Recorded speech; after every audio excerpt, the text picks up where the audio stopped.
ਸਨਮਾਨਯੋਗ ਗੁਰੂ ਨਿਵਾਜੀ ਸਾਧ ਸੰਗਤ ਜੀਓ, ਪਿਛਲੇ ਹਫ਼ਤੇ ਵਿੱਚ 3 ਵਿਸ਼ੇਸ਼ ਦਿਨ ਸਨ ਸਿੱਖ ਸਮਾਜ ਦੇ ਅੰਦਰ। 8 ਤਰੀਕ ਨੂੰ ਵੱਡਾ ਘੱਲੂਘਾਰਾ ਸੀ, ਜੋ ਫਰਵਰੀ 1762 ਵਿੱਚ ਵਾਪਰਿਆ ਸੀ, ਜਿਸ ਵਿੱਚ ਤਕਰੀਬਨ 30,000 ਦੇ ਲਗਭਗ ਸਿੱਖ ਸ਼ਹੀਦ ਹੋਏ ਸਨ। ਦੂਸਰਾ 11 ਤਰੀਕ ਨੂੰ ਸਾਹਿਬਜ਼ਾਦਾ ਬਾਬਾ ਅਜੀਤ ਸਿੰਘ ਜੀ, ਉਹਨਾਂ ਦਾ ਜਨਮ ਦਿਨ ਸੀ, ਜੋ 1686 ਵਿੱਚ ਪਾਉਂਟਾ ਸਾਹਿਬ ਦੀ ਧਰਤੀ ਤੇ ਗੁਰੂ ਗੋਬਿੰਦ ਸਿੰਘ ਮਹਾਰਾਜ ਜੀ ਅਤੇ ਮਾਤਾ ਸੁੰਦਰੀ ਜੀ ਦੇ ਉਦਰ ਤੋਂ ਪੈਦਾ ਹੋਏ ਸਨ, ਤੇ 1704 ਈਸਵੀ ਵਿੱਚ ਚਮਕੌਰ ਸਾਹਿਬ ਦੀ ਲੜਾਈ ਵਿੱਚ ਉਹ ਸ਼ਹੀਦ ਹੋਏ ਸਨ। ਕੱਲ 12 ਤਰੀਕ ਸੀ ਤੇ ਕੱਲ ਨਾਨਕਸ਼ਾਹੀ ਕੈਲੰਡਰ ਮੁਤਾਬਕ, ਜੋ SGPC ਜਿਸ ਨੂੰ ਚਲਾਉਂਦੀ ਏ, ਉਹਦੇ ਮੁਤਾਬਕ ਕੱਲ ਫੱਗਣ ਦਾ ਮਹੀਨਾ ਪ੍ਰਾਰੰਭ ਹੋਇਆ ਸੀ। ਸੋ ਅੱਜ ਆਪਾਂ ਵਿਚਾਰ ਤੇ ਗੁਰਬਾਣੀ ਸਿਰਲੇਖਾਂ ਤੇ ਕਰਨੀ ਹੈ। ਉਸ ਤੋਂ ਪਹਿਲਾਂ ਥੋੜ੍ਹਾ ਜਿਹਾ ਕੱਲ੍ਹ ਦੇ ਦਿਵਸ ਦੇ ਬਾਰੇ ਗੁਰੂ ਮਹਾਰਾਜ ਜੀ ਕੀ ਲਿਖਦੇ ਨੇ, ਉਸ ਨੂੰ ਥੋੜ੍ਹਾ ਜਿਹਾ ਆਪਾਂ ਸਮਝਦੇ ਹਾਂ। ਇਹ ਜਿਹੜੇ ਮਹੀਨੇ ਬਣਦੇ ਨੇ, ਸੂਰਜ ਦੀਆਂ 12 ਰਾਸ਼ੀਆਂ ਹੁੰਦੀਆਂ ਨੇ। ਇੱਕ ਰਾਸ਼ੀ ਵਿੱਚ ਉਹ ਆਪਣਾ ਸਮਾਂ ਬਿਤਾ ਕੇ ਜਦੋਂ ਉਸ ਤੋਂ ਅਗਲੀ ਰਾਸ਼ੀ ਵਿੱਚ ਜਾਂਦਾ ਹੈ, ਜਿਸ ਦਿਨ ਉਹ ਰਾਸ਼ੀ ਤਬਦੀਲ ਹੁੰਦੀ ਏ, ਉਸ ਦਿਨ ਨੂੰ ਸੰਕਰਾਂਤੀ ਆਖਦੇ ਨੇ, ਤੇ ਆਪਾਂ ਪੰਜਾਬੀ ਵਿੱਚ ਉਸ ਨੂੰ ਸੰਗਰਾਂਦ ਆਖਦੇ ਹਾਂ। ਸੋ ਇਹ ਸੂਰਜ ਦਾ ਇੱਕ ਰਾਸ਼ੀ ਨੂੰ ਛੱਡ ਕੇ ਦੂਜੀ ਰਾਸ਼ੀ ਵਿੱਚ ਪ੍ਰਵੇਸ਼ ਹੋਣਾ ਮਹੀਨੇ ਦੀ ਪ੍ਰਾਰੰਭਤਾ ਹੁੰਦੀ ਹੈ। ਸੋ ਕੱਲ ਜਿਹੜਾ ਮਹੀਨਾ ਪ੍ਰਾਰੰਭ ਹੋਇਆ, ਉਸ ਨੂੰ ਆਪਾਂ ਫੱਗਣ ਆਖਦੇ ਹਾਂ। ਗੁਰੂ ਮਹਾਰਾਜ ਜੀ ਨੇ ਉਸ ਨੂੰ ਫਲਗੁਣ ਲਿਖਿਆ। ਗੁਰੂ ਜੀ ਫਰਮਾਉਂਦੇ ਨੇ, ਫਲਗੁਣ ਆਨੰਦ ਉਪਾਰਜਨਾ, ਹਰ ਸੱਜਣ ਪ੍ਰਗਟੇ ਆਏ, ਸੰਤ ਸਹਾਈ ਰਾਮ ਕੇ ਕਰ ਕਿਰਪਾ ਦੀਆ ਮਿਲਾਏ। ਉਪਾਰਜਨਾ ਦਾ ਮਤਲਬ ਹੁੰਦਾ ਹੈ ਪੈਦਾ ਹੋਣਾ, ਪ੍ਰਗਟ ਹੋਣਾ। ਫਲਗੁਣ ਜਿਹੜਾ ਸ਼ਬਦ ਇਹਦੇ ਨਾਣੇ ਨੂੰ ਲੱਗੀ ਹੋਈ ਸਿਹਾਰੀ ਸੰਬੰਧਕੀ ਅਰਥ ਰੱਖਦੀ ਏ, ਤੇ ਇਹ ਇਸ ਤਰ੍ਹਾਂ ਕਹਿੰਦੀ ਏ, ਫਲਗੁਣ ਮਹੀਨੇ ਵਿੱਚ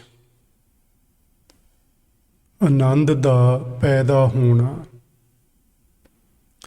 ਪਿੱਛੇ ਜੇ ਆਪਾਂ ਜਦੋਂ ਆਨੰਦ ਸਾਹਿਬ ਦੇ ਸਿਰਲੇਖ ਥੱਲੇ ਗੱਲਬਾਤ ਕਰ ਰਹੇ ਸਾਂ, ਤੇ ਆਪਾਂ ਸਮਝਿਆ ਸੀ ਕਿ ਆਨੰਦ ਇੱਕ ਉੱਚੀ ਆਤਮਿਕ ਅਵਸਥਾ ਹੈ, ਜਿਸ ਦਾ ਬਦਲ ਇਸ ਦੁਨੀਆ ਵਿੱਚ ਨਹੀਂ, ਔਰ ਜਿਸ ਦਾ ਇਸ ਸੰਸਾਰ ਵਿੱਚ ਵਿਰੋਧੀ ਸ਼ਬਦ ਵੀ ਨਹੀਂ।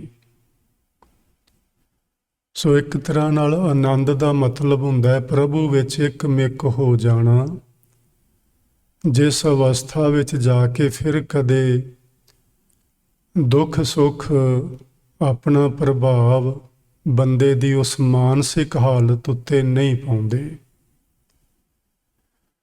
ਸੋ ਫਲਗੁਣ ਦੇ ਮਹੀਨੇ ਵਿੱਚ ਆਨੰਦ ਕਦੋਂ ਪੈਦਾ ਹੁੰਦਾ ਹੈ? ਜਦੋਂ ਹਰ ਸੱਜਣ ਪ੍ਰਗਟੇ ਆਏ।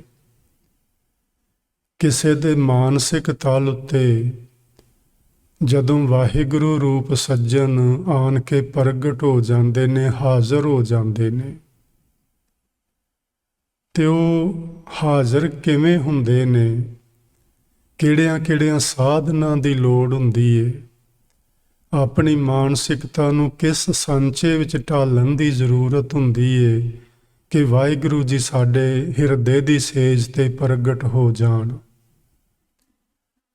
ਉਹਦੇ ਲਈ ਗੁਰੂ ਅਰਜਨ ਦੇਵ ਮਹਾਰਾਜ ਜੀ ਫਰਮਾਉਂਦੇ ਨੇ, ਸੰਤ ਸਹਾਈ ਰਾਮ ਕੇ। ਇਹਨੂੰ ਜੇ ਆਪਾਂ ਇਸ ਤਰ੍ਹਾਂ ਪੜ੍ਹ ਲਈਏ, ਸੰਤ ਰਾਮ ਕੇ ਸਹਾਈ, ਤੇ ਸਹਿਜੇ ਹੀ ਸਮਝ ਆ ਜਾਣੀ ਹੈ ਵੀ ਗੁਰੂ ਜੀ ਕੀ ਕਹਿਣਾ ਚਾਹੁੰਦੇ ਨੇ। ਉਹ ਜਿਹੜੀ ਆਤਮਿਕ ਅਵਸਥਾ ਹੈ ਜਿਹਦੇ ਵਿੱਚ ਸੱਜਣ ਵਾਹਿਗੁਰੂ ਜੀ ਪ੍ਰਗਟ ਹੋ ਜਾਂਦੇ ਨੇ, ਉਸ ਅਵਸਥਾ ਨੂੰ ਪੈਦਾ ਕਰਨ ਵਾਸਤੇ ਜਾਂ ਪ੍ਰਾਪਤ ਕਰਨ ਵਾਸਤੇ ਸੰਤ ਸਹਾਇਕ ਹੁੰਦੇ ਨੇ। ਤੇ ਆਪਾਂ ਬਹੁਤ ਵਾਰੀ ਸਮਝਿਆ ਜੀ ਕਿ ਸੰਤ ਜਿਹੜਾ ਉਹ ਕਿਸੇ ਬਾਣੇ ਦਾ ਨਾਂ ਨਹੀਂ ਹੁੰਦਾ। ਸੰਤ ਵੀ ਇੱਕ ਉੱਚੀ ਆਤਮਿਕ ਅਵਸਥਾ ਦਾ ਨਾਂ ਹੀ ਹੈ। ਉੱਥੇ ਜਾ ਕੇ ਸਾਡਾ ਸੁਭਾਅ ਤਬਦੀਲ ਹੋ ਜਾਂਦਾ ਹੈ। ਸਾਡੀਆਂ ਮਾਨਸਿਕ ਹਾਲਤਾਂ ਇਹ ਦੁਨਿਆਵੀ ਖਿੱਚੋਤਾਣ ਵਿੱਚੋਂ ਨਿਕਲ ਕੇ ਤੇ ਸਹਿਜ ਆਨੰਦ ਵਿੱਚ ਟਿਕ ਜਾਂਦੀਆਂ ਨੇ। ਜਦੋਂ ਅਸੀਂ ਇਹੋ ਜਿਹੇ ਮਹਾਂਪੁਰਸ਼ਾਂ, ਸੰਤਾਂ, ਭਗਤਾਂ ਦੀ ਸੰਗਤ ਕਰਦੇ ਹਾਂ ਤੇ ਉਹਨਾਂ ਦੀ ਸੰਗਤ ਜਿਹੜੀ ਹੈ ਕਰ ਕਿਰਪਾ ਦੀਆ ਮਿਲਾਏ।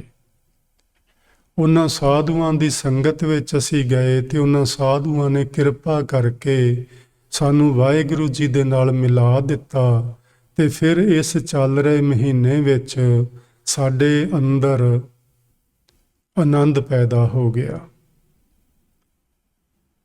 ਸੋ ਅਸੀਂ ਯਤਨ ਕਰਿਆ ਕਰੀਏ ਕਿ ਵੱਧ ਤੋਂ ਵੱਧ ਸੰਗਤ ਦਾ ਲਾਹਾ ਜ਼ਰੂਰ ਉਠਾਈਏ, ਕਿਉਂਕਿ ਜਿਹੜੀ ਸੰਗਤ ਹੈ ਨਾ ਤੁਹਾਡੀ ਹੈ ਨਾ ਇਹ ਸੰਗਤ ਮੇਰੀ ਹੈ। ਇਹ ਸੰਗਤ ਅਸਲ ਵਿੱਚ 35 ਮਹਾਨ ਪੁਰਸ਼ਾਂ ਦੀ ਹੈ, ਜਿਹਦੇ ਵਿੱਚ ਗੁਰੂ ਸਾਹਿਬਾਨ ਹਨ, ਜਿਹਦੇ ਵਿੱਚ ਭਗਤ ਸਾਹਿਬਾਨ ਹਨ, ਜਿਹਦੇ ਵਿੱਚ ਗੁਰਸਿੱਖ ਅਤੇ ਭੱਟ ਸਾਹਿਬਾਨ ਮੌਜੂਦ ਹਨ। ਸੋ ਆਪਾਂ ਇਹਨਾਂ ਮਹਾਂਪੁਰਸ਼ਾਂ ਦੀ ਜਦੋਂ ਸੰਗਤ ਕਰਾਂਗੇ ਤੇ ਇਹ ਸੰਗਤ ਸਾਡੀ ਮਾਨਸਿਕਤਾ ਨੂੰ ਉੱਚਾ ਉਠਾਏਗੀ।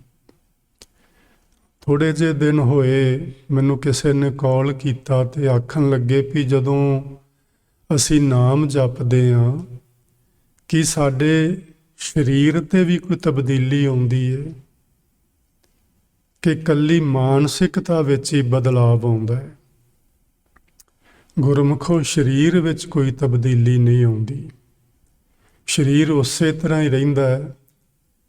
ਇਹਦੇ ਤੇ ਬਾਲ ਅਵਸਥਾ ਵੀ ਆਉਣੀ ਹੈ, ਇਹਦੇ ਤੇ ਜਵਾਨੀ ਅਵਸਥਾ ਵੀ ਆਉਣੀ ਹੈ, ਇਹਦੇ ਉੱਤੇ ਬਿਰਧ ਅਵਸਥਾ ਵੀ ਆਉਣੀ ਹੈ, ਤੇ ਅਖੀਰ ਨੂੰ ਇਸ ਮਿੱਟੀ ਦੇ ਭਾਂਡੇ ਨੇ ਮਿੱਟੀ ਵਿੱਚ ਮਿਲ ਹੀ ਜਾਣਾ ਹੈ। ਸਰੀਰਕ ਤੌਰ ਤੇ ਨਾਮ ਜਪਣ ਨਾਲ ਕੋਈ ਵੀ ਫਰਕ ਨਹੀਂ ਪੈਂਦਾ। ਮਾਨਸਿਕ ਤੌਰ ਤੇ ਜ਼ਰੂਰ ਬਹੁਤ ਵੱਡਾ ਫਰਕ ਪੈਂਦਾ ਹੈ।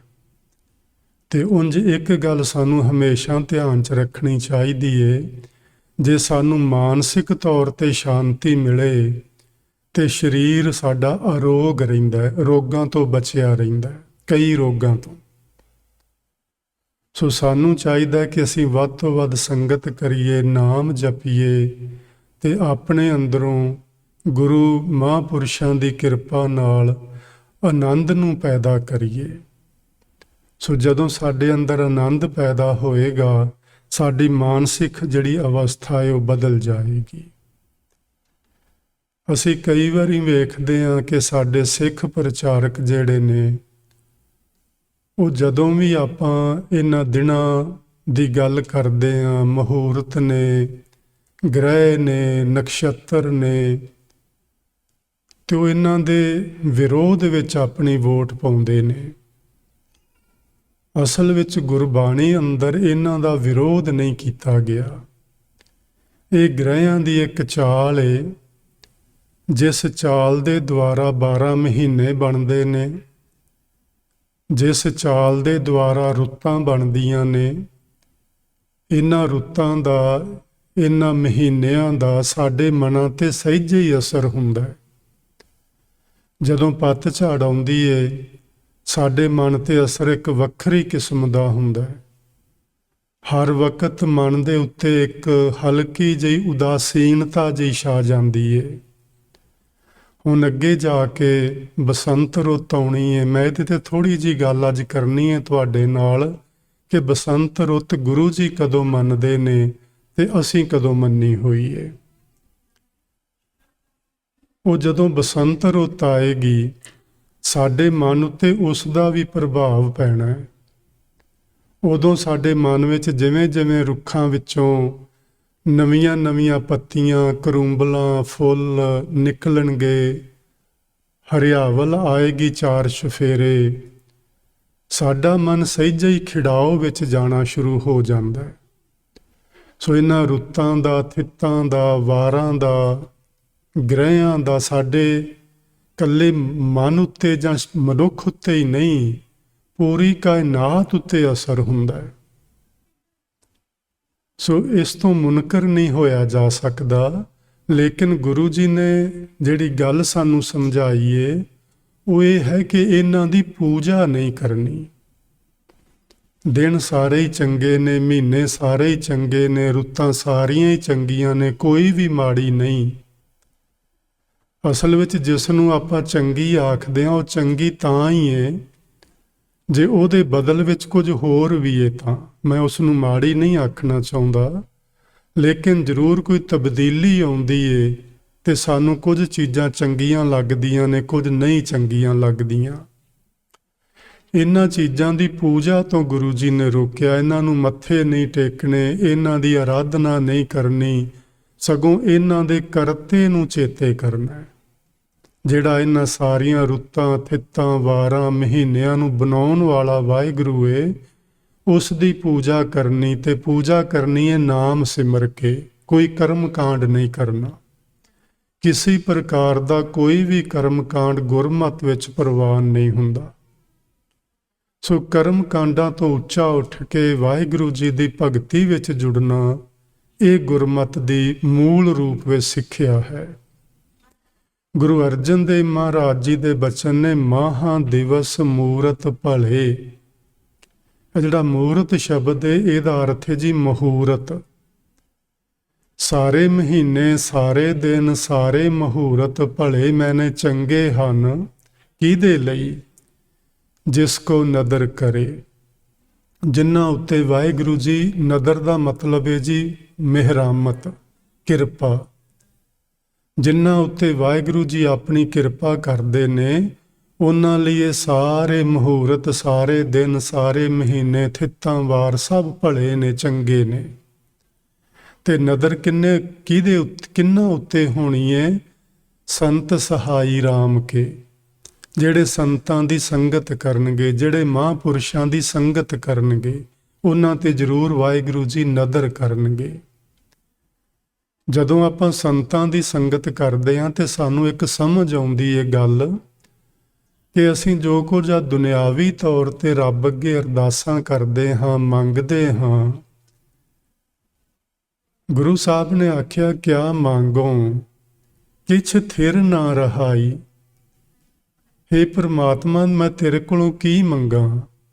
ਮੈਂ ਦੁਨੀਆ ਵਿੱਚ ਵੇਖਦੇ ਰਿਹਾ ਹਾਂ ਕਿ ਕੁਝ ਵੀ ਚੀਜ਼ ਥਿਰ ਰਹਿਣ ਵਾਲੀ ਨਹੀਂ। ਫਿਰ ਕਿਹੜੀ ਚੀਜ਼ ਮੰਗਾਂ ਤੇਰੇ ਕੋਲੋਂ? ਹਰ ਦੀਜੈ ਨਾਮ ਪਿਆਰੀ ਜੀਓ। ਵਾਹਿਗੁਰੂ ਜੀ ਕਿਰਪਾ ਕਰੋ, ਮੈਨੂੰ ਆਪਣਾ ਪਵਿੱਤਰ ਨਾਮ ਦਿਓ, ਉਸ ਨੂੰ ਮੈਂ ਸਿਮਰਦਾ ਰਹਾਂ, ਉਸ ਨੂੰ ਮੈਂ ਪਿਆਰ ਕਰਦਾ ਰਹਾਂ। ਇੱਥੇ ਕੀ ਮੰਗਿਆ? ਨਾਨਕ ਮੰਗੈ ਦਰਸ ਦਾਨ। ਸਤਿਗੁਰੂ ਜੀ ਵਾਹਿਗੁਰੂ ਜੀ ਦੇ ਪਾਸੋਂ ਉਹਦੇ ਦਰਸ਼ਨਾਂ ਦਾ ਦਾਨ ਮੰਗਦੇ ਨੇ ਤੇ ਆਖਦੇ ਨੇ ਕਿਰਪਾ ਕਰੋ ਹਰੇ। ਹਰੇ ਦਾ ਇੱਥੇ ਅਰਥ ਹੈ ਵਾਹਿਗੁਰੂ ਪ੍ਰਮਾਤਮਾ। ਹੇ ਪ੍ਰਮਾਤਮਾ, ਹੇ ਵਾਹਿਗੁਰੂ ਜੀ, ਮੇਰੇ ਤੇ ਕਿਰਪਾ ਕਰਕੇ ਆਪਣੇ ਦਰਸ਼ਨਾਂ ਦਾ ਦਾਨ ਮੈਨੂੰ ਦਿਓ। ਤੇ ਜਿਨ੍ਹਾਂ ਨੂੰ ਉਸ ਵਾਹਿਗੁਰੂ ਜੀ ਦੇ ਦਰਸ਼ਨਾਂ ਦਾ ਦਾਨ ਮਿਲ ਜਾਂਦਾ ਹੈ, ਉਹਨਾਂ ਲਈ ਸਾਰੇ ਮਹਾਂਦਿਵਸ ਮੂਰਤ ਭਲੇ ਹੋ ਜਾਂਦੇ ਨੇ। ਸੋ ਆਪਾਂ ਜਦੋਂ ਵੀ ਸੰਗਤ ਵਿੱਚ ਆਈਏ, ਗੁਰੂ ਮਹਾਰਾਜ ਜੀ ਦੇ ਪਾਸੋਂ ਪਰਮੇਸ਼ਵਰ ਦੇ ਦਰਸ਼ਨਾਂ ਦਾ ਦਾਨ ਮੰਗੀਏ, ਵਾਹਿਗੁਰੂ ਜੀ ਦੇ ਨਾਮ ਸਿਮਰਨ ਦਾ ਦਾਨ ਮੰਗੀਏ। ਬਾਕੀ ਚੀਜ਼ਾਂ ਵੀ ਮੰਗ ਲੈਣੀਆਂ ਚਾਹੀਦੀਆਂ ਨੇ, ਮੈਂ ਉਹਦੇ ਵਿਰੋਧ ਵਿੱਚ ਨਹੀਂ ਹਾਂ, ਲੇਕਿਨ ਇੱਕ ਗੱਲ ਪੱਕੀ ਸਮਝ ਲੈਣੀ ਹੈ ਕਿ ਕੁਝ ਵੀ ਮੰਗ ਲਈਏ ਵਾਹਿਗੁਰੂ ਜੀ ਤੋਂ ਬਿਨਾਂ, ਉਹ ਸਭ ਕੁਝ ਹੀ ਬਿਨਸਨਹਾਰ ਹੈ। ਤੇ ਜਦੋਂ ਕਿਸੇ ਮਨੁੱਖ ਨੂੰ ਇਹ ਸਮਝ ਆ ਜਾਏ, ਫਿਰ ਉਹ ਕੱਚੀਆਂ ਵਸਤੂਆਂ ਕਿਉਂ ਮੰਗੇਗਾ?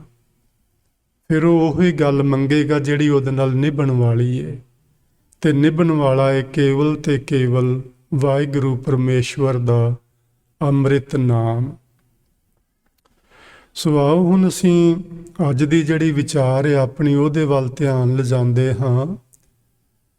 ਜਿਹੜੇ ਸਿਰਲੇਖ ਨੇ ਗੁਰਬਾਣੀ ਵਿੱਚ, ਰਾਮਕਲੀ ਰਾਗ ਦੇ ਅੰਦਰ ਆਪਾਂ ਕੁਝ ਸਿਰਲੇਖ ਪਿੱਛੇ ਕੀਤੇ ਨੇ, ਤੇ ਅੱਜ ਦਾ ਸਿਰਲੇਖ ਹੈ ਰੁੱਤੀ। ਇਹ ਰੁੱਤੀ ਸ਼ਬਦ, ਇਹਨੂੰ ਰੁੱਤੀ ਪੜ੍ਹਿਆ ਜਾਂਦਾ ਹੈ। ਰੁੱਤ ਪੜ੍ਹੀਏ ਤੇ ਉਹ ਇੱਕ ਰੁੱਤ ਹੁੰਦੀ ਹੈ, ਰੁੱਤੀ ਪੜ੍ਹੀਏ ਤੇ ਉਹ ਬਹੁਵਚਨ ਸ਼ਬਦ ਬਣ ਜਾਂਦਾ ਹੈ। ਇਹਦਾ ਅਰਥ ਹੁੰਦਾ ਹੈ ਬਹੁਤੀਆਂ ਰੁੱਤਾਂ। ਆਪਾਂ ਪਿੱਛੇ ਜੇ ਸਮਝਿਆ ਸੀ ਕਿ ਗੁਰੂ ਸਾਹਿਬ ਨੇ ਮਨੁੱਖਤਾ ਦੇ ਉੱਤੇ ਬੜੀ ਵੱਡੀ ਰਹਿਮਤ ਕੀਤੀ ਹੈ। ਸਾਨੂੰ ਸਾਡੇ ਜੀਵਨ ਦੇ ਨਾਲ ਸੰਬੰਧਿਤ ਜਿੰਨੀਆਂ ਵੀ ਘਟਨਾਵਾਂ ਵਾਪਰਦੀਆਂ ਨੇ, ਉਹਨਾਂ ਸਾਰੀਆਂ ਘਟਨਾਵਾਂ ਦੇ ਸੰਬੰਧ ਵਿੱਚ ਕੁਝ ਨਾ ਕੁਝ ਲੇਖ ਜ਼ਰੂਰ ਲਿਖੇ ਨੇ। 12 ਮਾਹ ਤੇ 2 ਲਿਖੇ ਗਏ ਨੇ। ਰੈਣ ਤੇ ਦਿਵਸ, ਇਹਦੇ ਉੱਤੇ ਗੱਲ ਕੀਤੀ ਗਈ, ਯਾਨੀ ਰਾਤ ਤੇ ਦਿਨ ਦੇ ਉੱਤੇ ਗੱਲ ਕੀਤੀ ਗਈ ਏ। 15 ਥਿੱਤਾਂ ਉੱਤੇ ਗੱਲ ਕੀਤੀ ਗਈ ਏ। ਅਸੀਂ ਵਿਆਹ ਆਦਿ ਕਰਦੇ ਹਾਂ, ਉਹਦੇ 'ਚ ਘੋੜੀਆਂ ਬੱਚੀਆਂ ਗਾਉਂਦੀਆਂ ਨੇ, ਘੋੜੀਆਂ ਦੀ ਗੱਲ ਕੀਤੀ ਗਈ। ਜਦੋਂ ਕੋਈ ਅਕਾਲ ਚਲਾਣਾ ਕਰ ਜਾਏ ਤੇ ਉਹਦੇ ਅਕਾਲ ਚਲਾਣੇ ਤੇ ਬੜੇ ਦੁੱਖ ਭਰੇ ਗੀਤ ਗਾਏ ਜਾਂਦੇ ਨੇ, ਉਹਨਾਂ ਨੂੰ ਸੱਧ ਆਖਦੇ ਨੇ। ਗੁਰੂ ਜੀ ਨੇ ਸੱਧ ਉੱਤੇ ਗੱਲ ਕੀਤੀ। ਜ਼ਿੰਦਗੀ ਨੂੰ 4 ਹਿੱਸਿਆਂ ਵਿੱਚ ਵੰਡ ਕੇ 4 ਪਹਿਰਾਂ ਤੇ ਗੱਲ ਕੀਤੀ। ਸੋ ਉਹਨਾਂ ਨੇ ਸਾਡੇ ਜੀਵਨ ਦੇ ਹਰ ਪਹਿਲੂ ਤੇ ਕੁਛ ਨਾ ਕੁਛ ਬਚਨ ਸਾਡੇ ਨਾਲ ਜ਼ਰੂਰ ਸਾਂਝੇ ਕੀਤੇ ਨੇ। ਇਸੇ ਤਰ੍ਹਾਂ ਉਹਨਾਂ ਨੇ ਰੁੱਤੀ ਸ਼ਲੋਕ ਲਿਖੇ ਨੇ। ਇਹ ਸ਼ਬਦ ਭਾਵੇਂ ਇੱਕ ਹੀ ਹੈ, ਲੇਕਿਨ ਇਹਦੇ 8 ਬੰਦ ਨੇ। ਸੋ ਅਸੀਂ ਅੱਜ ਰੁੱਤਾਂ ਉੱਤੇ ਹੀ ਗੱਲ ਕਰਨੀ ਹੈ ਥੋੜ੍ਹੀ ਜਿਹੀ। ਰੁੱਤਾਂ, ਜਿਸ ਮੁਲਕ ਵਿੱਚ ਆਪਾਂ ਹੁਣ ਬੈਠੇ ਹਾਂ, ਇੱਥੇ 4 ਰੁੱਤਾਂ ਮੰਨੀਆਂ ਜਾਂਦੀਆਂ, ਜਿਹੜੀਆਂ ਪਹਿਲੀਆਂ 4 ਨੇ। ਬਸੰਤ ਰੁੱਤ, ਗਰਮੀ ਦੀ ਰੁੱਤ, ਵਰਸ਼ਾ ਦੀ ਰੁੱਤ ਤੇ ਸਰਦੀ ਦੀ ਰੁੱਤ। ਇਹ 4 ਰੁੱਤਾਂ ਮੰਨੀਆਂ ਜਾਂਦੀਆਂ ਨੇ। ਪਰ ਭਾਰਤ ਦੇ ਉਸ ਖਿੱਤੇ ਵਿੱਚ ਜਿੱਥੇ ਗੁਰੂ ਸਾਹਿਬ ਪੈਦਾ ਹੋਏ, ਜਿੱਥੇ ਭਗਤ ਜਨ ਪੈਦਾ ਹੋਏ, ਉਸ ਖਿੱਤੇ ਵਿੱਚ 6 ਰੁੱਤਾਂ ਮੰਨੀਆਂ ਜਾਂਦੀਆਂ ਨੇ। ਬਸੰਤ, ਗਰਮੀ ਦੀ ਰੁੱਤ, ਵਰਸ਼ਾ ਦੀ ਰੁੱਤ, ਸਰਦੀ ਦੀ ਰੁੱਤ, ਤੇ ਥੱਲੇ ਵਾਲੀਆਂ 2 ਨੇ ਜਿਹੜੀਆਂ ਬਾਕੀ ਥਾਵਾਂ ਤੋਂ ਵੱਖਰੀਆਂ ਨੇ। ਇਹਨੂੰ ਹਿੰਦੀ ਵਾਲੇ ਸ਼ਿਸ਼ਰ ਬੋਲਦੇ ਨੇ ਤੇ ਹੇਮੰਤ ਬੋਲਦੇ ਨੇ। ਗੁਰਬਾਣੀ ਵਿੱਚ ਇਹਨਾਂ ਨੂੰ ਸੀਸੀਰ ਅਤੇ ਹਿਮਕਰ ਲਿਖਿਆ ਹੋਇਆ ਹੈ। ਇਹਨਾਂ ਦੇ 2-2 ਮਹੀਨੇ ਨਿਯਤ ਕੀਤੇ ਗਏ ਨੇ। ਬਸੰਤ ਰੁੱਤ, ਚੇਤ ਅਤੇ ਵਿਸਾਖ, ਇਹ 2 ਮਹੀਨੇ ਬਸੰਤ ਰੁੱਤ ਮੰਨੀ ਜਾਂਦੀ ਹੈ। ਫਿਰ ਗਰਮੀ ਦੀ ਰੁੱਤ ਜਿਹੜੀ ਜੇਠ ਤੇ ਹਾੜ ਦੇ 2 ਮਹੀਨੇ ਨੇ। ਵੈਸੇ ਜਿਹੜੀ ਬਸੰਤ ਰੁੱਤ ਹੈ, ਇਹਨੂੰ ਰੁੱਤਾਂ ਦੀ ਰਾਣੀ ਮੰਨਿਆ ਜਾਂਦਾ ਹੈ। ਸਾਰੀਆਂ ਰੁੱਤਾਂ ਨਾਲੋਂ ਇਹਨੂੰ ਸ੍ਰੇਸ਼ਟ ਇਸ ਲਈ ਮੰਨਿਆ ਜਾਂਦਾ ਹੈ ਕਿ ਇਹਦੇ ਵਿੱਚ ਜਿਵੇਂ ਹੀ ਇਸ ਪੂਰੀ ਕਾਇਨਾਤ ਵਿੱਚ ਖਿੜਾਵ ਆਉਂਦਾ ਹੈ, ਉਹਦਾ ਅਸਰ ਸਾਡਾ ਮਨ ਕਬੂਲਦਾ ਹੈ ਤੇ ਸਾਡੇ ਮਨ ਵਿੱਚ ਵੀ ਖੁਸ਼ੀ ਪੈਦਾ ਹੁੰਦੀ ਹੈ, ਵਿਗਾਸ ਪੈਦਾ ਹੁੰਦਾ ਹੈ, ਖੇੜਾ ਪੈਦਾ ਹੁੰਦਾ ਹੈ। ਸਾਡਾ ਮਨ ਕੁਝ ਵੀ ਕਰਨ ਨੂੰ ਵਧੇਰੇ ਉਤਸ਼ਾਹਿਤ ਹੁੰਦਾ ਹੈ ਇਸ ਬਸੰਤ ਰੁੱਤ ਦੇ ਅੰਦਰ। ਫਿਰ ਗਰਮੀ ਦੀ ਰੁੱਤ ਤੇ ਜੇਠ ਤੇ ਹਾੜ ਦੀ ਰੁੱਤ, ਇਹ 2 ਮਹੀਨੇ ਨੇ। ਇਸ ਰੁੱਤ ਦੇ ਵਿੱਚ ਰਾਤਾਂ ਛੋਟੀਆਂ ਹੋ ਜਾਂਦੀਆਂ ਨੇ, ਦਿਨ ਵੱਡੇ ਹੋ ਜਾਂਦੇ ਨੇ। ਧਰਤੀ ਦਾ ਬਹੁਤ ਹਿੱਸਾ ਸੂਰਜ ਦੇ ਸਾਹਮਣੇ ਬਹੁਤ ਲੰਮਾ ਸਮਾਂ ਰਹਿਣ ਕਰਕੇ ਗਰਮੀ ਵੱਧ ਜਾਂਦੀ ਏ। ਤੇ ਇਹਨੂੰ ਇਸ ਤਰ੍ਹਾਂ ਵੀ ਕਹਿੰਦੇ ਨੇ ਕਿ ਸੂਰਜ ਦੇਵਤਾ ਮਾਨੋ ਇਹਨਾਂ 2 ਮਹੀਨਿਆਂ ਵਿੱਚ ਆਪਣੀਆਂ ਕਿਰਨਾਂ ਦੀ ਵਰਸ਼ਾ ਭਰ ਜੋਬਨ ਤੇ ਕਰ ਰਿਹਾ ਹੁੰਦਾ ਹੈ। ਫਿਰ ਮੌਨਸੂਨ ਵਰਸ਼ਾ ਦੇ ਜਿਹੜੇ 2 ਮਹੀਨੇ ਨੇ, ਸਾਵਣ ਤੇ ਭਾਦਰੋਂ, ਰੁੱਤ ਕੋਈ ਵੀ ਮਾੜੀ ਨਹੀਂ, ਮੈਂ ਪਹਿਲਾਂ ਹੀ ਬੇਨਤੀ ਕੀਤੀ ਹੈ। ਪਰ ਇਹਦੇ ਵਿੱਚ ਨਾ, ਜਿਵੇਂ ਗੁਰੂ ਜੀ ਨੇ ਵੀ ਲਿਖਿਆ ਕਿ ਸਾਉਣ ਭਾਦਰੋਂ ਵਿੱਚ ਬੜੇ ਕੀੜੇ ਪਤੰਗੇ ਪੈਦਾ ਹੋ ਜਾਂਦੇ ਨੇ, ਮੱਛਰ ਆਦਿਕ ਪੈਦਾ ਹੋ ਜਾਂਦੇ ਨੇ, ਮੱਖੀਆਂ ਪੈਦਾ ਹੋ ਜਾਂਦੀਆਂ ਨੇ। ਇਸ ਤਰ੍ਹਾਂ ਦੀਆਂ ਬਹੁਤ ਸਾਰੀਆਂ ਚੀਜ਼ਾਂ, ਧਰਤੀ ਤੇ ਵੀ ਸੱਪ ਕੀੜੇ ਆਦਿਕ ਬਹੁਤ ਨਿਕਲਦੇ ਨੇ। ਫਿਰ ਉਸ ਤੋਂ ਅੱਗੇ ਆਉਂਦੀ ਹੈ ਸਰਦ ਰੁੱਤ। ਇਹ ਹੈ ਅੱਸੂ ਤੇ ਕੱਤਕ ਦਾ ਮਹੀਨਾ, ਆਪਾਂ ਕੱਤੇ ਵੀ ਆਖ ਦਿੰਦੇ ਆ। ਅੱਸੂ ਤੇ ਕੱਤੇ ਦਾ ਮਹੀਨਾ, ਇਸ ਨੂੰ ਸਰਦ ਰੁੱਤ ਆਖਦੇ ਨੇ। ਇਹਦੇ ਵਿੱਚ ਨਾ ਬਹੁਤੀ ਠੰਡ ਹੁੰਦੀ ਹੈ ਤੇ ਨਾ ਬਹੁਤੀ ਗਰਮੀ ਹੁੰਦੀ ਹੈ। ਇਹ ਰੁੱਤ ਵੀ ਬੜੀ ਸੁਹਾਵਣੀ ਹੁੰਦੀ ਹੈ। ਫਿਰ ਸ਼ਿਸ਼ਿਰ ਰੁੱਤ ਜਿਹੜੀ ਹੈ, ਸਿਸਿਅਰ ਰੁੱਤ, ਮੱਘਰ ਤੇ ਪੋਹ ਦੀ ਹੈ। ਇਸ ਨੂੰ ਆਖਦੇ ਨੇ ਜਿਹੜੀ ਕੜਕ ਦੀ ਠੰਡ ਪੈਂਦੀ ਏ, ਜਿਵੇਂ ਅੱਜ ਕੱਲ੍ਹ ਜਿਵੇਂ ਆਪਾਂ ਵੇਖ ਹੀ ਰਹੇ ਹਾਂ। ਇਸ ਰੁੱਤ ਦੇ ਵਿੱਚ ਸਭ ਰੁੱਖਾਂ ਦੇ ਪੱਤੇ ਝੜ ਜਾਂਦੇ ਨੇ। ਹਰ ਪਾਸੇ ਮਾਨੋ ਜਿਵੇਂ ਵੀਰਾਨਗੀ ਛਾ ਜਾਂਦੀ ਏ। ਲੋਕ ਅੰਦਰਾਂ ਵਿੱਚ ਬਹੁਤਾ ਸਮਾਂ ਬਿਤਾਉਂਦੇ ਨੇ, ਬਾਹਰ ਘੱਟ ਨਿਕਲਦੇ ਨੇ। ਬਜ਼ੁਰਗ ਲੋਕ ਠਰੂ ਠਰੂ ਕਰਦੇ, ਕਈ ਤੇ ਅਕਾਲ ਚਲਾਣਾ ਹੀ ਕਰ ਜਾਂਦੇ ਨੇ ਇਹਨਾਂ 2 ਮਹੀਨਿਆਂ ਦੇ ਵਿੱਚ, ਠੰਡ ਦੀ ਰੁੱਤ ਵਿੱਚ। ਫਿਰ ਇਸ ਤੋਂ ਬਾਅਦ ਆਉਂਦੀ ਹੈ ਹਿਮਕਰ ਰੁੱਤ, ਮਾਘ ਤੇ ਫੱਗਣ। ਹਿੰਦੀ ਵਿੱਚ ਇਸ ਨੂੰ ਹੇਮੰਤ ਆਖਦੇ ਨੇ। ਹਿਮ ਦਾ ਮਤਲਬ ਹੁੰਦਾ ਜੀ ਬਰਫ਼। ਆਪਾਂ ਹੁਣ ਵੇਖਦੇ ਹਾਂ ਮਾਘ ਤੇ ਫੱਗਣ ਕੱਲ੍ਹ ਸ਼ੁਰੂ ਹੋਇਆ ਹੈ ਤੇ ਬਰਫ਼ਬਾਰੀ ਹੋ ਰਹੀ ਹੈ। ਇਸ ਮਾਘ ਤੇ ਫੱਗਣ ਵਿੱਚ ਬਰਫ਼ ਆਦਿਕ ਪੈਂਦੀ, ਇਸ ਲਈ ਇਸ ਨੂੰ ਹਿਮਕਰ ਰੁੱਤ ਆਖਿਆ ਗਿਆ। ਇਹ 6 ਰੁੱਤਾਂ ਭਾਰਤ ਵਿੱਚ ਮੰਨੀਆਂ ਜਾਂਦੀਆਂ ਨੇ, ਖਾਸ ਕਰਕੇ ਉਸ ਖਿੱਤੇ ਵਿੱਚ ਜਿੱਥੇ ਗੁਰੂ ਸਾਹਿਬ ਤੇ ਭਗਤ ਸਾਹਿਬਾਨ ਪੈਦਾ ਹੋਏ ਨੇ। ਸੋ ਹੁਣ ਮੈਂ ਜੀ ਇੱਕ ਬਚਨ ਤੁਹਾਡੇ ਨਾਲ ਸਾਂਝਾ ਕਰਨਾ ਬਸੰਤ ਰੁੱਤ ਦੇ ਸੰਬੰਧ ਵਿੱਚ। ਭਈ ਬਸੰਤ ਰੁੱਤ ਜਿਹੜੀ ਇੱਥੇ ਲਿਖਿਆ ਹੋਇਆ ਹੈ ਚੇਤ ਤੇ ਵੈਸਾਖ ਵਿੱਚ, ਚੇਤ ਵਿੱਚ ਸ਼ੁਰੂ ਹੁੰਦੀ ਹੈ। ਚੇਤ ਤੇ ਵੈਸਾਖ 2 ਮਹੀਨੇ ਇਹ ਬਸੰਤ ਰੁੱਤ ਦੇ ਹੁੰਦੇ ਨੇ। ਲੇਕਿਨ ਜੇ ਤੁਸੀਂ ਕਦੀ ਦਰਬਾਰ ਸਾਹਿਬ ਗਏ ਹੋਵੋ ਅੰਮ੍ਰਿਤਸਰ ਸਾਹਿਬ, ਤੇ ਉੱਥੇ ਬਸੰਤ ਦੀ ਰੁੱਤ ਜਿਹੜੀ ਉਹ ਮਾਘ ਵਿੱਚ ਸ਼ੁਰੂ ਕਰਦੇ ਨੇ।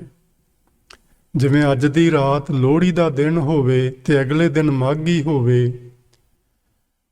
ਮਾਘੀ ਵਾਲੇ ਦਿਨ ਉਹ ਬਸੰਤ ਰੁੱਤ ਦੀ ਆਗਮਨ ਵਿੱਚ ਅਰਦਾਸ ਕਰਦੇ ਨੇ। ਅਰਦਾਸ ਇਹ ਕਰਦੇ ਨੇ ਦਰਬਾਰ ਸਾਹਿਬ ਦੇ ਅੰਦਰ ਕਿ ਗੁਰੂ ਅਰਜਨ ਦੇਵ ਸਾਹਿਬ ਜੀ ਦੀ ਚਲਾਈ ਹੋਈ ਮਰਿਆਦਾ ਅਨੁਸਾਰ ਬਸੰਤ ਰੁੱਤ ਦਾ ਆਗਮਨ ਹੋਇਆ ਤੇ ਅਸੀਂ ਬਸੰਤ ਜਿਹੜੀ ਰਾਗ ਹੈ, ਬਸੰਤ ਰਾਗ, ਉਸ ਦੇ ਅੰਦਰ ਹੁਣ ਅਸੀਂ ਸ਼ਬਦ ਗਾਇਨ ਕਰਾਂਗੇ। ਤੇ ਪ੍ਰਮਾਤਮਾ ਅੱਗੇ ਅਰਦਾਸ ਕਰਦੇ ਨੇ ਕਿ ਤੁਸੀਂ ਰਾਗੀ ਸਿੰਘਾਂ ਨੂੰ ਬਸੰਤ ਰਾਗ ਗਾਉਣ ਦਾ ਬਲ ਤੇ ਬੁੱਧੀ ਬਖਸ਼ਣਾ। ਇਹ ਅਰਦਾਸ ਪੂਰੇ 2 ਮਹੀਨੇ ਪਹਿਲਾਂ ਹੁੰਦੀ ਹੈ ਤੇ ਆਖਿਆ ਇਹ ਜਾਂਦਾ ਹੈ ਕਿ ਗੁਰੂ ਅਰਜਨ ਦੇਵ ਜੀ ਦੀ ਚਲਾਈ ਹੋਈ ਮਰਿਆਦਾ ਅਨੁਸਾਰ। ਹੁਣ ਮੈਂ ਜਿਹੜੀ ਗੱਲ ਤੁਹਾਡੇ ਨਾਲ ਸਾਂਝੀ ਕਰਨੀ, ਵੇਖੋ ਮੈਨੂੰ ਉਹਦੇ ਉੱਤੇ ਕੋਈ ਕਿੰਤੂ ਪਰੰਤੂ ਨਹੀਂ, ਉਦੋਂ ਹੀ ਹੁੰਦੀ ਹੋਏਗੀ ਬਸੰਤ ਸ਼ੁਰੂ, ਜਦੋਂ ਉਹ ਕਹਿੰਦੇ ਨੇ ਜਾਂ ਜਦੋਂ ਗੁਰੂ ਅਰਜਨ ਦੇਵ ਜੀ ਨੇ ਜਿਹੜੀ ਮਰਿਆਦਾ ਬਣਾਈ ਏ ਉਹ ਠੀਕ ਹੋਏਗੀ, ਆਪਾਂ ਕਿਉਂ ਕਿੰਤੂ ਪਰੰਤੂ ਕਿਸੇ ਤੇ ਕਰੀਏ। ਲੇਕਿਨ ਗੁਰਬਾਣੀ ਜਿਹੜੀ ਸਾਨੂੰ ਗੱਲ ਸਮਝਾ ਰਹੀ ਹੈ ਵੀ ਬਸੰਤ ਕਦੋਂ ਸ਼ੁਰੂ ਹੁੰਦੀ ਏ, ਉਹ ਗੱਲ ਵੇਖਣ ਵਾਲੀ ਜ਼ਰੂਰ ਏ। ਮੈਂ ਜੀ ਪਹਿਲਾਂ ਪਤਾ ਨਹੀਂ ਕਿੰਨੀ ਵਾਰੀ ਇਹ ਜਿਹੜੇ ਰੁੱਤੀ ਸ਼ਲੋਕ ਨੇ ਪੜ੍ਹੇ ਹੋਣਗੇ, ਲੇਕਿਨ ਇਹਨਾਂ ਦੇ ਮੈਂ ਅਰਥ ਪਹਿਲਾਂ ਨਹੀਂ ਸਨ ਕੀਤੇ। ਹੁਣ ਆਪਾਂ ਇਹ ਰੁੱਤੀ ਸਿਰਲੇਖ ਕਰਨਾ ਸੀ ਤੇ ਮੈਨੂੰ ਇਸ ਦੇ ਅਰਥ ਪੜ੍ਹਨ ਦਾ ਵੀ ਮੌਕਾ ਮਿਲਿਆ ਤੇ ਮੈਂ ਇਹਦੇ ਸਿਰਲੇਖ ਉੱਤੇ ਵੀ ਧਿਆਨ ਦਿੱਤਾ ਤੇ ਗੱਲ ਇਹ ਸਮਝ ਵਿੱਚ ਆਈ ਵੀ ਅਸੀਂ ਠੀਕ ਹਾਂ ਕਿ ਗੁਰੂ ਜੀ ਠੀਕ ਨੇ। ਗੁਰੂ ਜੀ ਕੁਝ ਹੋਰ ਕਹਿ ਰਹੇ ਨੇ, ਅਸੀਂ ਕੁਝ ਹੋਰ ਕਰ ਰਹੇ ਹਾਂ ਤੇ ਗੁਰੂ ਜੀ ਦੇ ਨਾਂ ਥੱਲੇ ਕਰ ਰਹੇ ਹਾਂ ਕਿ ਗੁਰੂ ਜੀ ਨੇ ਮਰਿਆਦਾ ਬਣਾਈ ਹੈ। ਸੱਚਮੁੱਚ ਜੇ ਗੁਰੂ ਜੀ ਨੇ ਮਰਿਆਦਾ ਬਣਾਈ ਹੋਵੇ ਤੇ ਕੀ ਗੁਰੂ ਜੀ ਨੇ ਆਪਣੇ ਲਿਖੇ ਹੋਏ ਸ਼ਬਦ ਧਿਆਨ 'ਚ ਨਾ ਰੱਖੇ ਹੋਣਗੇ? ਆ ਜਿਹੜਾ ਬਚਨ ਹੈ ਜੀ ਨਾ, ਇਹ ਤੁਹਾਡੇ ਸਾਹਮਣੇ ਹੈ, ਇਹ ਪੰਜਵੇਂ ਪਾਤਸ਼ਾਹ ਜੀ ਦਾ ਬਚਨ ਹੈ ਤੇ ਇਹ ਉਹਨਾਂ ਰੁੱਤੀ ਸ਼ਲੋਕਾਂ ਵਿੱਚੋਂ ਹੈ। ਉਹ ਇੱਕ ਛੰਦ ਤੇ 8 ਬੰਦ ਨੇ, ਉਹਦੇ 'ਚ 2-2 ਸ਼ਲੋਕ ਵੀ ਨੇ ਨਾਲ। ਉਹ ਉੱਥੋਂ ਇਹ ਬਚਨ ਮੈਂ ਲਿਆ ਹੈ। ਰੁੱਤ ਸਰਸ ਬਸੰਤ ਮਾਹ ਚੇਤ ਵੈਸਾਖ ਸੁਖ ਮਾਸ ਜੀਓ। ਗੁਰੂ ਅਰਜਨ ਦੇਵ ਮਹਾਰਾਜ ਜੀ ਆਖਦੇ ਨੇ ਸਰਸ ਦਾ ਮਤਲਬ ਹੁੰਦਾ ਹੈ ਰਸ ਸਹਿਤ। ਹੁਣ ਤੁਸੀਂ ਬਾਹਰੋਂ ਕੋਈ ਟਾਹਣੀ ਕਿਸੇ ਰੁੱਖ ਦੀ ਤੋੜ ਕੇ ਵੇਖੋ, ਉਹਦੇ ਚੋਂ ਰਸ ਨਹੀਂ ਨਿਕਲਦਾ, ਸੁੱਕੀ ਟੁੱਟ ਜਾਂਦੀ ਏ ਉਹ। ਜਦੋਂ ਬਸੰਤ ਸ਼ੁਰੂ ਹੁੰਦੀ ਉਹਦੇ 'ਚ ਰਸ ਆ ਜਾਂਦਾ, ਫਿਰ ਤੁਸੀਂ ਤੋੜ ਕੇ ਵੇਖਣਾ ਉਹਦੇ ਚੋਂ ਰਸ ਨਿਕਲੇਗਾ। ਰੁੱਤ ਸਰਸ ਬਸੰਤ, ਬਸੰਤ ਦੇ ਵਿੱਚ ਰੁੱਖਾਂ ਦੀਆਂ ਟਾਹਣੀਆਂ ਵਿੱਚੋਂ ਰਸ ਆਉਣਾ ਸ਼ੁਰੂ ਹੋ ਜਾਂਦਾ ਹੈ। ਸਾਰੀ ਕਾਇਨਾਤ ਮਨੁੱਖ ਦੇ ਸਹਿਤ ਯਾਨੀ ਮਾਨਵਤਾ ਦੇ ਸਹਿਤ ਰਸ ਭਰਪੂਰ ਹੋ ਜਾਂਦੀ ਏ। ਤੇ ਮਹੀਨੇ ਕਿਹੜੇ ਨੇ? ਮਾਹ ਚੇਤ ਵੈਸਾਖ। ਚੇਤਰ ਤੇ ਵੈਸਾਖ ਦਾ ਮਹੀਨਾ, ਇਹ 2 ਮਹੀਨੇ ਨੇ ਜਿਨ੍ਹਾਂ ਦੇ ਵਿੱਚ ਬਸੰਤ ਰੁੱਤ ਹੁੰਦੀ ਏ ਗੁਰੂ ਅਰਜਨ ਦੇਵ ਮਹਾਰਾਜ ਜੀ ਦੀ ਲਿਖਤ ਦੇ ਮੁਤਾਬਕ। ਪਹਿਲੇ ਪਾਤਸ਼ਾਹ ਗੁਰੂ ਨਾਨਕ ਦੇਵ ਮਹਾਰਾਜ ਜੀ ਫਰਮਾਉਂਦੇ ਨੇ, ਚੇਤ ਬਸੰਤ ਭਲਾ ਭਵਰ ਸੁਹਾਵੜੇ। ਇੱਥੇ ਵੀ ਜਦੋਂ ਬਸੰਤ ਸ਼ੁਰੂ ਹੋਣ ਦੀ ਗੱਲ ਗੁਰੂ ਨਾਨਕ ਸਾਹਿਬ ਨੇ ਕੀਤੀ ਤੇ ਉਹਨਾਂ ਨੇ ਮਹੀਨਾ ਚੇਤ ਹੀ ਰੱਖਿਆ। ਚੇਤ ਬਸੰਤ ਭਲਾ ਭਵਰ ਸੁਹਾਵੜੇ। ਇਸ ਬਸੰਤ ਦੀ ਰੁੱਤ ਵਿੱਚ ਫੁੱਲ ਖਿੜਦੇ ਨੇ, ਜਿਨ੍ਹਾਂ ਫੁੱਲਾਂ ਉੱਤੇ ਭੌਰੇ ਆ ਕੇ ਮੰਡਰਾਉਂਦੇ ਨੇ ਤੇ ਉਹ ਮਹੀਨਾ ਹੈ ਚੇਤ ਦਾ, ਜਦੋਂ ਬਸੰਤ ਰੁੱਤ ਸ਼ੁਰੂ ਹੁੰਦੀ ਹੈ।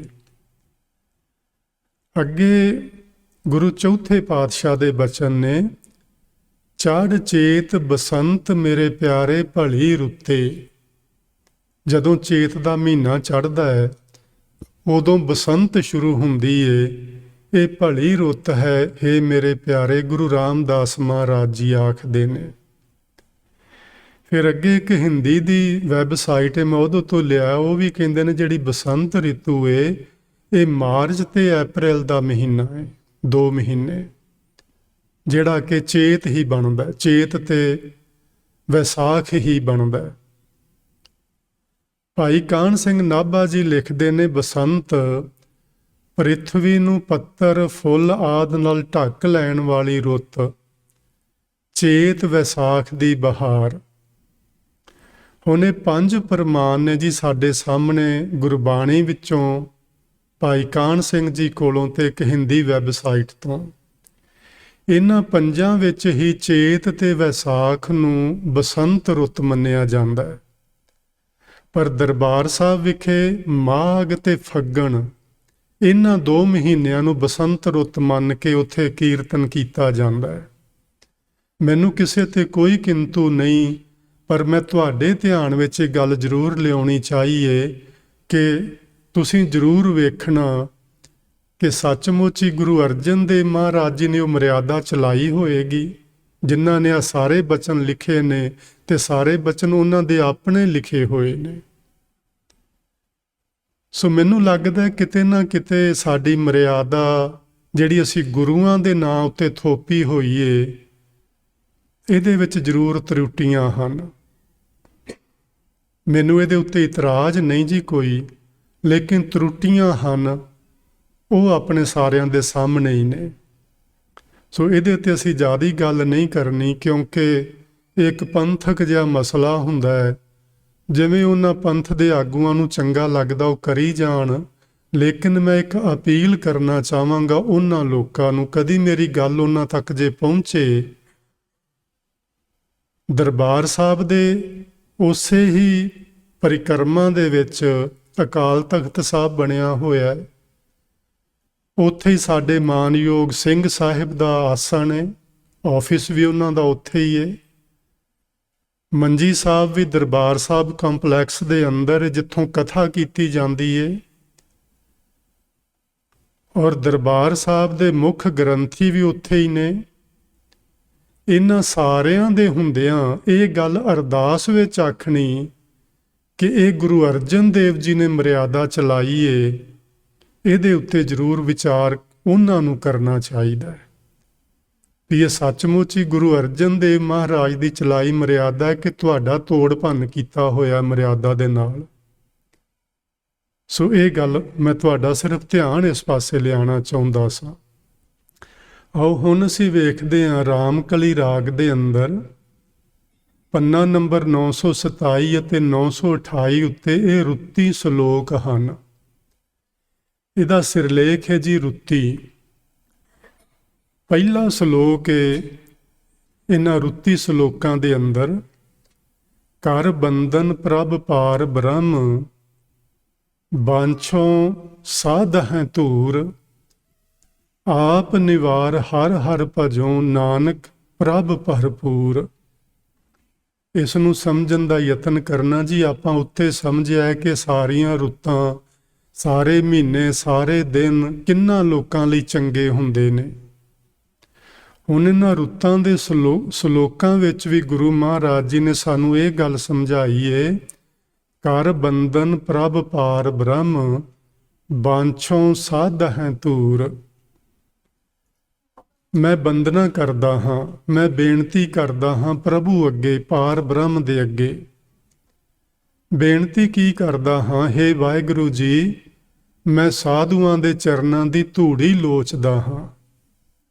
ਤੇ ਸਾਧੂਆਂ ਦੇ ਚਰਨਾਂ ਦੀ ਧੂੜੀ ਦਾ ਮਤਲਬ ਇੱਕੋ ਹੀ ਹੁੰਦਾ ਹੈ ਜੀ, ਸਾਧੂਆਂ ਦੀ ਸੰਗਤ ਕਰਨਾ, ਮਹਾਂਪੁਰਸ਼ਾਂ ਦੇ ਸੰਗ ਵਿੱਚ ਬੈਠਣਾ।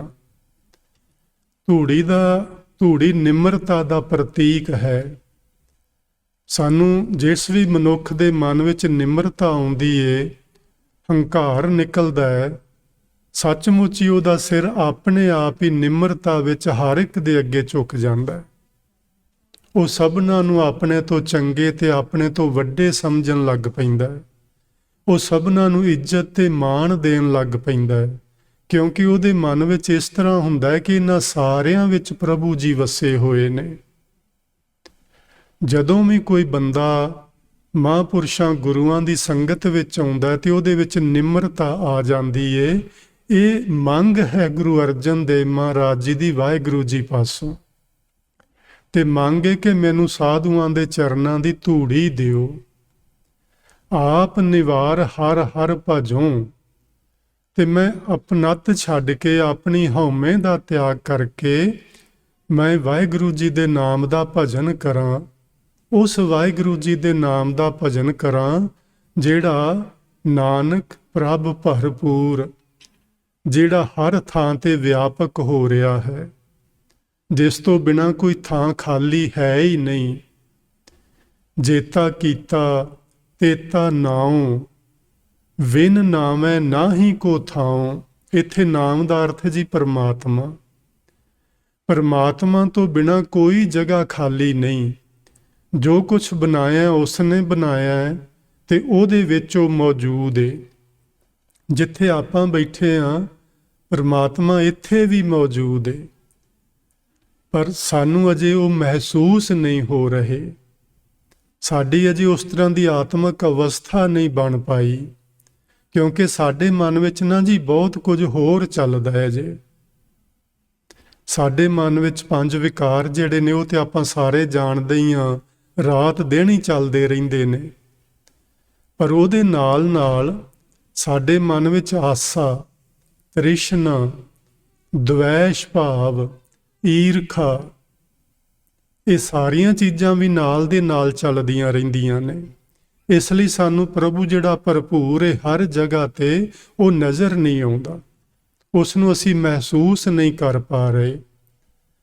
ਇਹਨਾਂ ਚੀਜ਼ਾਂ ਨੂੰ ਹਟਾਉਣ ਲਈ ਤੇ ਸ਼ੁਭ ਗੁਣਾਂ ਨੂੰ ਧਾਰਨ ਕਰਨ ਲਈ ਅਸੀਂ ਸਾਧੂਆਂ ਦੀ ਸੰਗਤ ਕਰਨੀ ਹੈ, ਇਹਨਾਂ ਸਾਧੂਆਂ ਦੀ ਜਿਨ੍ਹਾਂ ਦੀ ਸੰਗਤ ਵਿੱਚ ਆਪਾਂ ਹੁਣ ਬੈਠੇ ਹੋਏ ਹਾਂ। ਇਹਨਾਂ ਦੀ ਸੰਗਤ ਕਰਨ ਨਾਲ ਆਪਨੱਤ ਦੂਰ ਹੁੰਦੀ ਏ ਤੇ ਪ੍ਰਮਾਤਮਾ ਜਿਹੜਾ ਹਰ ਥਾਂ ਤੇ ਮੌਜੂਦ ਏ ਉਸ ਦਾ ਅਹਿਸਾਸ ਹੋਣਾ ਪ੍ਰਾਰੰਭ ਹੋ ਜਾਂਦਾ ਹੈ।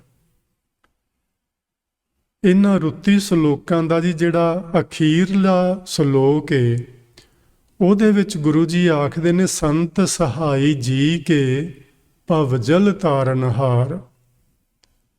ਆਪਾਂ ਪਿੱਛੇ ਸਮਝਿਆ ਕਿ ਗੁਰੂ ਮਹਾਰਾਜ ਜੀ ਨੇ ਆਖਿਆ ਸੀ, ਸੰਤ ਸਹਾਈ ਰਾਮ ਕੇ ਕਰ ਕਿਰਪਾ ਦੀਆ ਮਿਲਾਏ। ਇੱਥੇ ਕਹਿੰਦੇ ਨੇ ਸੰਤ ਸਹਾਈ ਜੀ ਕੇ, ਸਾਡੀ ਜਿੰਦ ਦੀ ਸਹਾਇਤਾ ਕਰਨ ਵਾਲੇ ਸੰਤ ਮਹਾਂਪੁਰਸ਼ ਹੁੰਦੇ ਨੇ। ਭਵਜਲ ਤਾਰਨਹਾਰ, ਜਿਹੜੇ ਸਾਨੂੰ ਇਸ ਸੰਸਾਰ ਸਾਗਰ ਤੋਂ ਪਾਰ ਹੋ ਜਾਣ ਲਈ ਪ੍ਰੇਰਨਾ ਦਿੰਦੇ ਨੇ। ਪਾਰ ਕਿਵੇਂ ਹੋਣਾ ਹੈ ਉਹ ਸਾਧਨ ਦੱਸਦੇ ਨੇ, ਉਸ ਸਾਧਨ ਨੂੰ ਇਸਤੇਮਾਲ ਕਿਵੇਂ ਕਰਨਾ ਹੈ ਉਹ ਦੱਸਦੇ ਨੇ। ਜਦੋਂ ਸਾਡੇ ਕੋਲ ਸਾਨੂੰ ਇਹ ਪਤਾ ਲੱਗ ਜਾਏ ਕਿ ਆ ਨਦੀ ਨੂੰ ਪਾਰ ਕਰਨ ਲਈ ਆ ਬੇੜੀ ਏ, ਉਹ ਇੱਕ ਸਾਧਨ ਏ, ਫਿਰ ਉਹ ਸਾਧਨ ਨੂੰ ਚਲਾਉਣਾ ਕਿਵੇਂ ਆ ਉਹ ਵੀ ਜਾਂਚ ਸਾਨੂੰ ਆਉਂਦੀ ਹੋਣੀ ਚਾਹੀਦੀ, ਨਹੀਂ ਤੇ ਬੇੜੀ ਆਪਣੇ ਆਪ ਪਾਰ ਨਹੀਂ ਲਾਉਂਦੀ। ਬਿਲਕੁਲ ਇਸੇ ਤਰ੍ਹਾਂ ਜਿਵੇਂ ਸਾਨੂੰ ਬੇੜੀ ਦੀ ਸਮਝ ਹੋਣੀ ਚਾਹੀਦੀ ਏ, ਉਹਨੂੰ ਚਲਾਉਣਾ ਕਿਵੇਂ ਇਹ ਪਤਾ ਹੋਣਾ ਚਾਹੀਦਾ ਹੈ।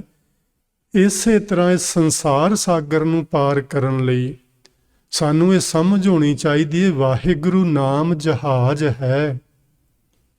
ਸਾਨੂੰ ਫਿਰ ਇਹ ਸਮਝ ਹੋਣੀ ਚਾਹੀਦੀ ਹੈ ਇਸ ਜਹਾਜ਼ ਨੂੰ ਚਲਾਉਣਾ ਕਿਵੇਂ ਆ, ਤੇ ਉਹਦੀ ਸਮਝ ਸਾਨੂੰ ਗੁਰੂ ਜੀ ਦਿੰਦੇ ਨੇ, ਉਹਦੀ ਸਮਝ ਸਾਨੂੰ ਸੰਤ ਮਹਾਂਪੁਰਸ਼ ਦਿੰਦੇ ਨੇ ਕਿ ਆ ਵਾਹਿਗੁਰੂ ਰੂਪੀ ਇੱਕ ਜਹਾਜ਼ ਹੈ ਨਾਮ ਦਾ, ਇਸ ਨੂੰ ਇਸ ਢੰਗ ਨਾਲ ਚਲਾਇਆ ਜਾਂਦਾ ਹੈ। ਇਸ ਢੰਗ ਨਾਲ ਚਲਾਈਏ ਤੇ ਸਾਨੂੰ ਭਵਜਲ ਤੋਂ ਪਾਰ ਕਰ ਦਿੰਦਾ ਹੈ। ਸੋ ਕਿਸ ਢੰਗ ਨਾਲ ਇਸ ਵਾਹਿਗੁਰੂ ਰੂਪ ਜਹਾਜ਼ ਨੂੰ ਚਲਾਉਣਾ ਹੈ, ਆਪਾਂ ਬਹੁਤ ਵਾਰੀ ਗੱਲ ਕਰਦੇ ਹੀ ਰਹਿੰਦੇ ਹਾਂ, ਪਰ ਹੁਣ ਸਮਾਂ ਨਹੀਂ ਹੈ। ਫਿਰ ਮੈਂ ਕਿਸੇ ਦਿਨ ਤੁਹਾਡੇ ਨਾਲ ਜ਼ਰੂਰ ਗੱਲ ਕਰਾਂਗਾ ਕਿ ਇਸ ਵਾਹਿਗੁਰੂ ਨਾਮ ਜਹਾਜ਼ ਨੂੰ ਚਲਾਉਣਾ ਕਿਸ ਤਰ੍ਹਾਂ। ਤੇ ਅਖੀਰ ਵਿੱਚ ਜੀ ਮੈਂ ਬਚਨ ਕਰਨਾ ਚਾਹਾਂਗਾ ਇਹਨਾਂ ਰੁੱਤਾਂ ਦੇ ਬਾਰੇ। ਪਹਿਲੇ ਪਾਤਸ਼ਾਹ ਮਹਾਰਾਜ ਜੀ ਨੇ ਲਿਖਿਆ, ਸਭੇ ਰੁੱਤੀ ਚੰਗੀਆਂ ਜਿਤ ਸੱਚੇ ਸਿਉ ਨੇ। ਸਾਰੀਆਂ ਰੁੱਤਾਂ ਭਾਈ ਚੰਗੀਆਂ ਨੇ, ਕੋਈ ਵੀ ਰੁੱਤ ਮਾੜੀ ਨਹੀਂ, ਪਰ ਸਭ ਤੋਂ ਬਿਹਤਰ ਰੁੱਤ ਉਹ ਏ ਜਿਸ ਰੁੱਤ ਵਿੱਚ ਸੱਚੇ ਪਰਮਾਤਮਾ ਨਾਲ ਪਿਆਰ ਬਣ ਜਾਏ। ਸਾਧਨ ਕੰਤ ਪਛਾਣਿਆ, ਇੱਥੇ ਸਾਧਨ ਦਾ ਅਰਥ ਹੈ ਜੀ ਇਸਤਰੀ, ਕੰਤ ਦਾ ਮਤਲਬ ਹੈ ਪਤੀ। ਇੱਥੇ ਦਾ ਮਤਲਬ ਹੈ ਜਿਸ ਜੀਵ ਰੂਪ ਇਸਤਰੀ ਨੇ ਪਰਮਾਤਮਾ ਰੂਪੀ ਕੰਤ ਨੂੰ ਪਹਿਚਾਨ ਲਿਆ, ਸੁਖ ਸੁੱਤੀ ਨਿਸ ਡੇਹ, ਨਿਸ ਮੈਨੇ ਰਾਤ, ਡੇਹ ਮੈਨੇ ਦਿਨ, ਸੁਖ ਸੁੱਤੀ ਮੈਨੇ ਸੁਖ ਵਿੱਚ ਸੌਂਦੀ ਏ। ਉਹ ਜੀਵ ਰੂਪ ਇਸਤਰੀ ਬੇਫਿਕਰ ਹੋ ਜਾਂਦੀ ਹੈ ਕਿ ਭਵਜਲ ਨੂੰ ਕਿਵੇਂ ਤਰਨਾ ਹੈ। ਉਹ ਬੇਫਿਕਰ ਹੋ ਜਾਂਦੀ ਹੈ ਇਹਨਾਂ 5 ਵਿਕਾਰਾਂ ਤੋਂ, ਇਹ ਮੇਰਾ ਹੁਣ ਕੁਝ ਨਹੀਂ ਵਿਗਾੜ ਸਕਦੇ। ਉਹ ਬੇਫਿਕਰ ਹੋ ਜਾਂਦੀ ਹੈ ਜਨਮ ਤੇ ਮਰਨ ਦੇ ਗੇੜ ਤੋਂ। ਉਹ ਬੇਫਿਕਰ ਹੋ ਜਾਂਦੀ ਹੁਣ ਸਵਰਗਾਂ ਦੇ ਲਾਲਚ ਤੇ ਨਰਕਾਂ ਦੇ ਭੈ ਤੋਂ। ਉਹਨੂੰ ਇਹ ਸਾਰੀਆਂ ਚਿੰਤਾਵਾਂ ਹੁਣ ਨਹੀਂ ਦੁਖੀ ਕਰਦੀਆਂ।